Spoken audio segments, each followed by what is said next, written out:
Bom dia, tudo bem? A mensagem que Deus colocou para mim hoje, ela diz assim: quando aprendemos a aceitar a vontade de Deus, a preocupação vai embora.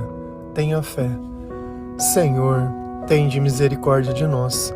Perdoa, Pai, todos os nossos pecados. Livra-nos de todo o mal. Nos afasta de tudo aquilo que não vem de Ti. Nós agradecemos, Senhor, por mais esse dia, pelo alimento, pela palavra, pela presença. Aceita, Senhor, essa nossa oração, esse nosso louvor, pois nós Te amamos, bendizemos, adoramos. Somente Tu é o nosso Deus e em Ti confiamos. Nem sempre as coisas elas saem como nós gostaríamos, porque na verdade essa vida ela não serve para satisfazer os nossos desejos, mas para que nós possamos cumprir o nosso chamado e o nosso propósito para o Senhor. Essa é a razão da nossa existência. E os nossos sentimentos e os nossos pensamentos e o nosso coração, ele só se tranquiliza quando nós aceitamos isso, que nós temos um chamado, que nós temos que nos aproximar de Deus. Talvez você sinta o sentimento de ansiedade, como se alguma coisa precisasse acontecer e você não sabe o que. Isso é porque dentro de você, o teu espírito ele tem uma consciência que existe um chamado, mas a sua carne ainda ela não se convenceu disso e fica uma batalha espiritual. O mal o tempo todo querendo colocar distrações para que você gaste tempo tentando viver a sua vida e a sobreviver aos seus maus sentimentos, e Deus ele tentando derramar amor dentro de você para que você possa sentir a paz e através dessa forma você começar a confiar nele e buscar mais a sua palavra e buscar mais tudo aquilo que Deus oferece. Só que talvez você esteja de boa, não esteja acontecendo nada e vem aquela preocupação. Então você começa a ocupar o presente com um tempo inexistente, seja no passado ou seja no futuro. E isso te faz sofrer. Então você fica preocupado com o que você deveria fazer, preocupado com o que você deveria fazer da tua vida, ou das tuas escolhas, ou do teu caminho, ou preocupado que as coisas não aconteçam mais. Então, o tempo todo, ao invés de você olhar o presente, que é o único tempo que nós podemos viver, você se ocupa com tempos que não são esse, e acaba desgastando o seu coração e tudo aquilo que Deus tem para oferecer para você. Mas, será que o que é o importante para nós? É saber o nome de Deus?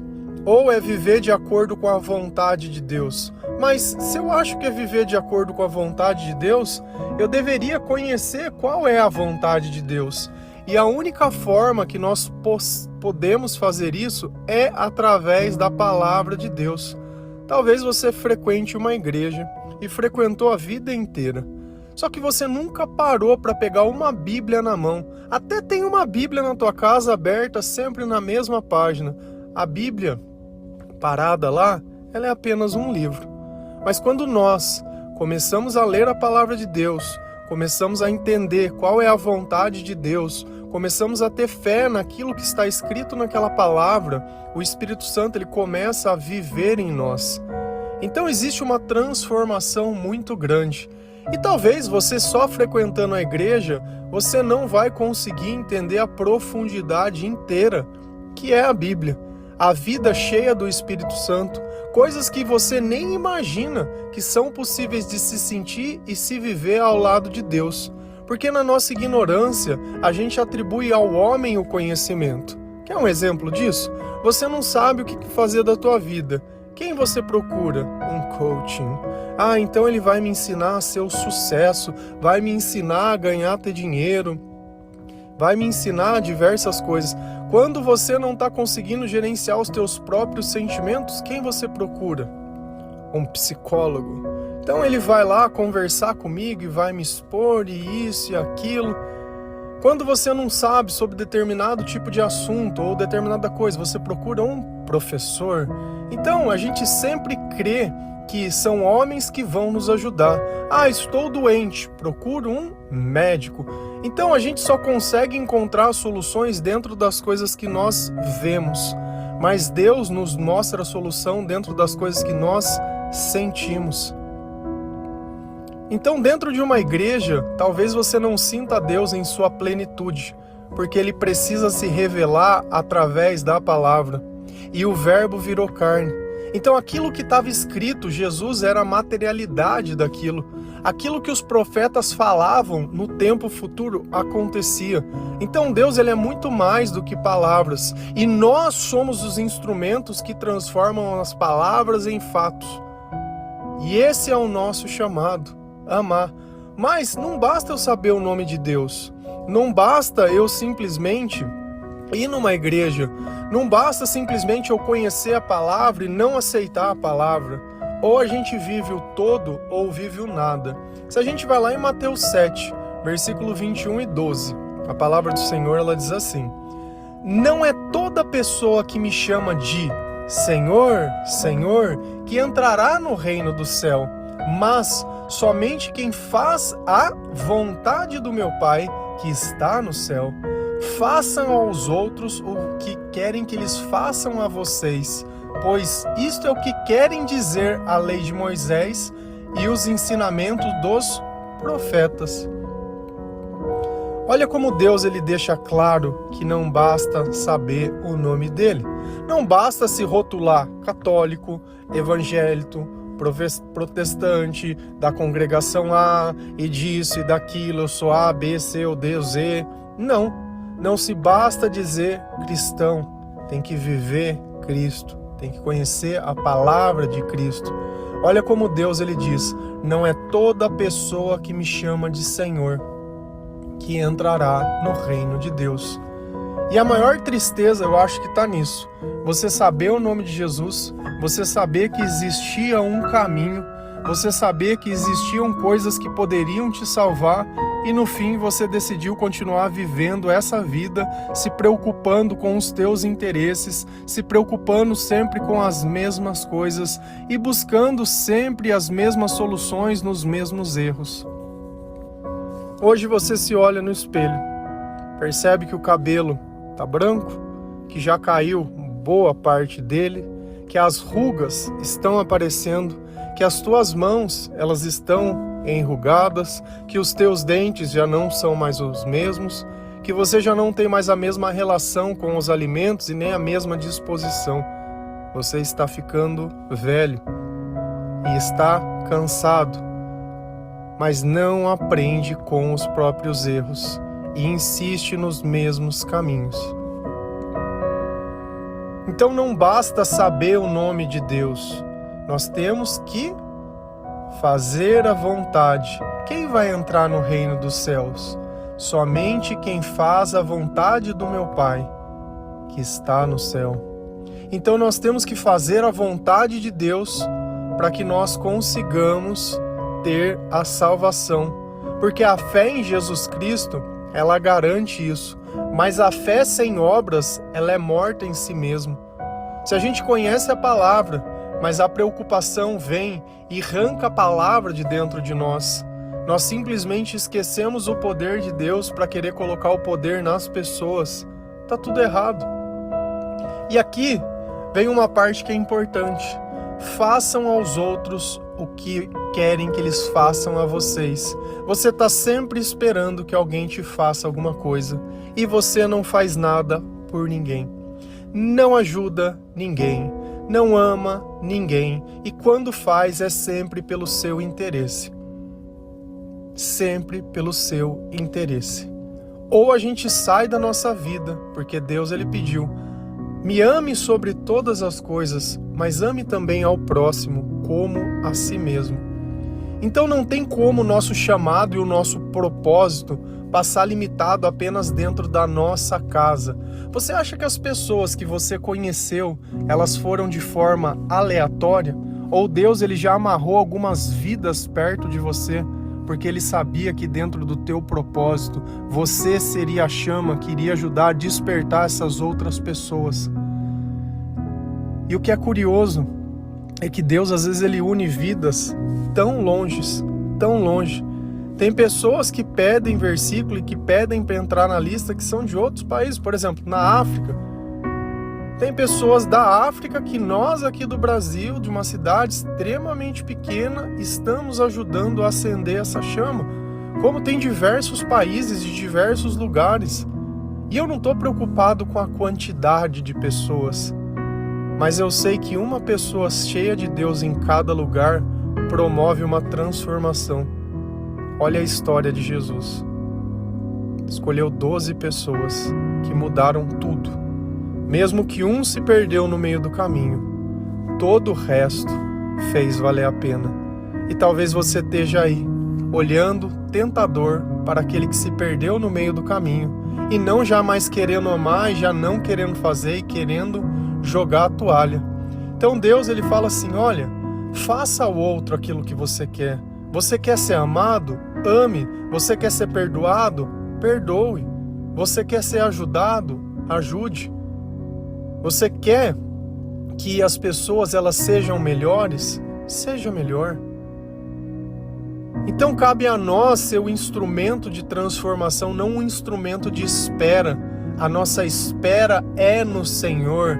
E isso nós damos o nome de esperança. Então você precisa chegar num momento da tua vida onde o espelho vai te dizer a verdade. E você já percebeu que nós não podemos viver um tempo diferente do presente. Toda a tua preocupação evitou do que alguma coisa acontecesse. Justamente aquilo que você tinha medo foi exatamente o que aconteceu. O medo não impede que as coisas aconteçam, mas nós temos uma opção mediante ao medo. Ontem nós falamos sobre ser forte e ser corajoso. Nos momentos que você sentir medo, ora, Senhor, me capacita a enfrentar tudo aquilo que eu tenho que enfrentar, mas que eu não passe a batalha sozinho. Eu quero que o Senhor esteja comigo. É a mesma coisa que Moisés disse quando Deus falou que não ia com ele. Ele falou, se você não for comigo, eu não vou. Sozinho eu não vou. E é assim que nós temos que viver. Se Deus não for conosco, nós não vamos. Nós não vamos. E aí a gente começa a entender que a preocupação, ela é um problema espiritual, onde que eu deixo de fazer a vontade de Deus para fazer a minha vontade. Então é como se eu caminhasse sem Deus na minha vida. E aí os meus sentimentos, eles começam a acusar que isso não está certo. Eu começo a me sentir mal, eu começo a me sentir ansioso, começo a me sentir sozinho. Olha o sentimento de solidão, e você achava que era falta de alguém, você está sentindo a falta de Deus.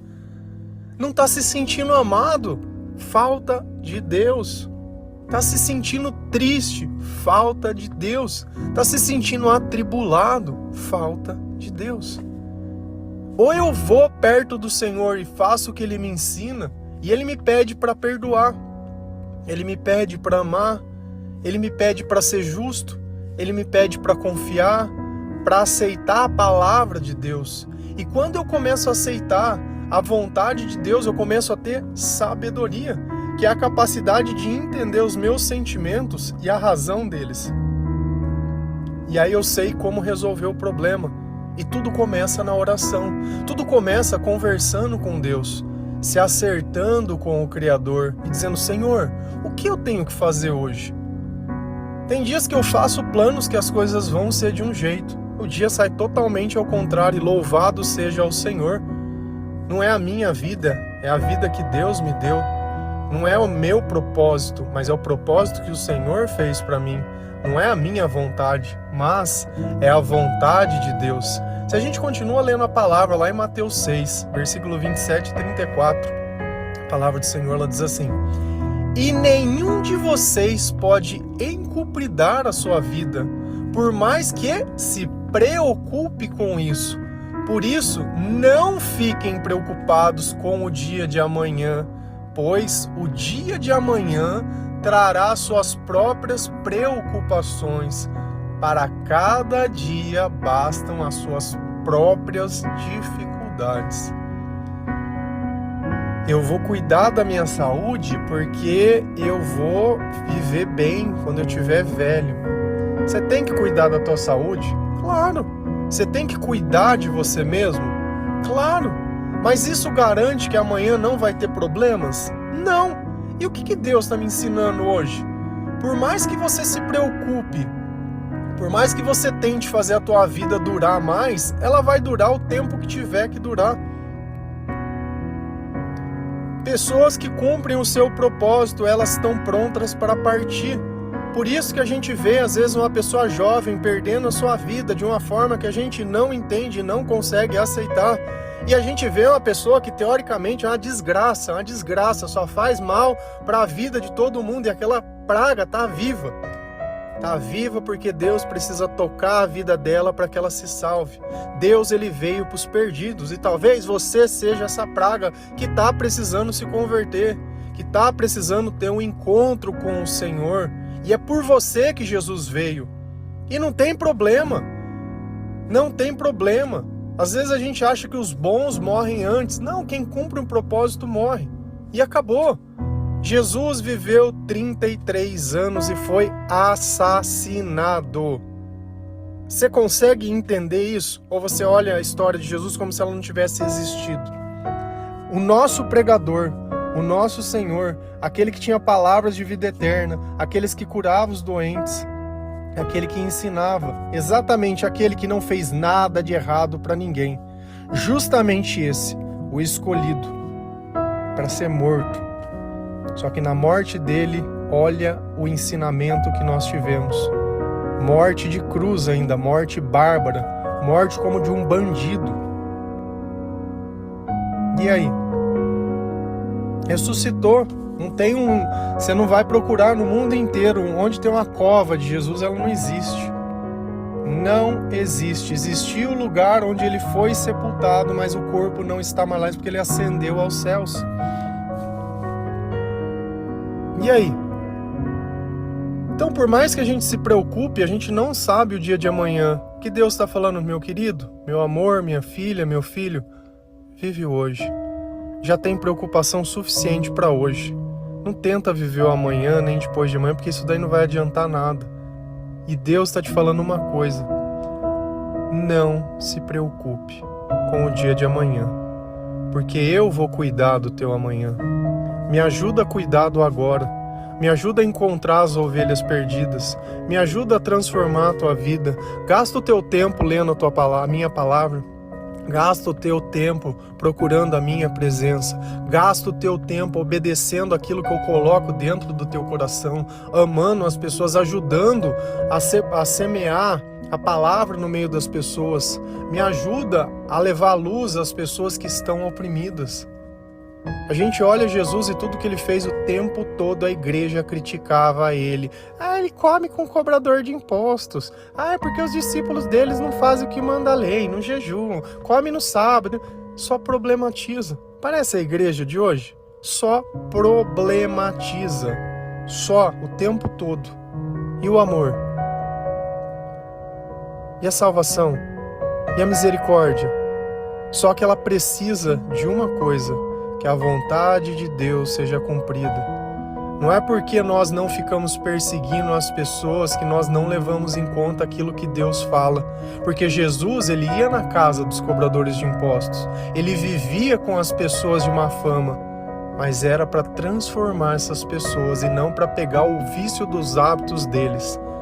Então você pode estar num lugar, mas você está ali como instrumento de transformação. Você está ali como servo de Jesus.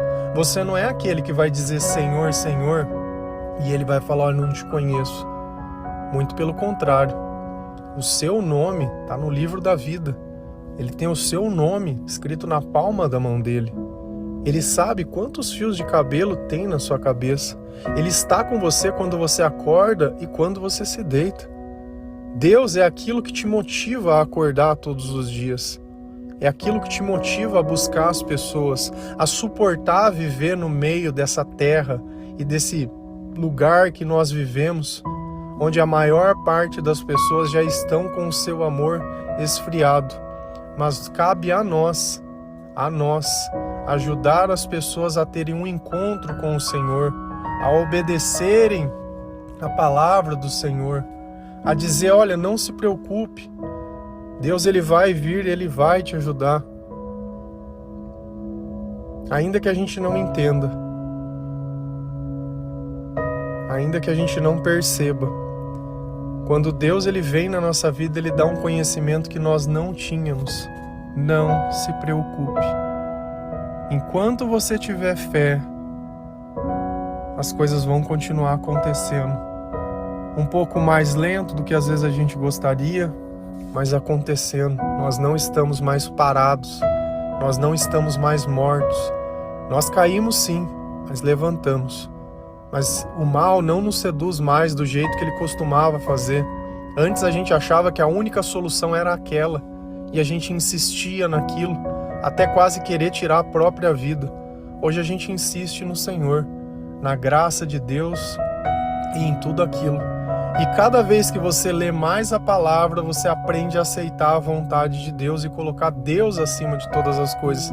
A opinião dos outros pouco importa. E aí você sente que você está pleno no amor de Deus quando você já não se preocupa mais. Tá assim? Tá bom? Tá assado? Tá bom? Seja como tiver, tá bom. Porque se Deus estiver com você, nós temos uma garantia que amanhã será melhor que hoje. Amém? Que Deus abençoe cada um de vocês, que o Senhor ele possa tocar o seu coração, que Ele remova toda essa preocupação, que você tenha o discernimento que ficar preocupado não adianta nada, que ter medo não adianta nada, o que tiver que acontecer vai acontecer, mas que aconteça ao lado do Senhor, porque nós sabemos que Ele não vai nos abandonar em momento nenhum. A Ele toda a honra e toda a glória. Amém? Que Deus abençoe cada um de vocês. Feliz a nação cujo Deus é o Senhor. Um bom dia.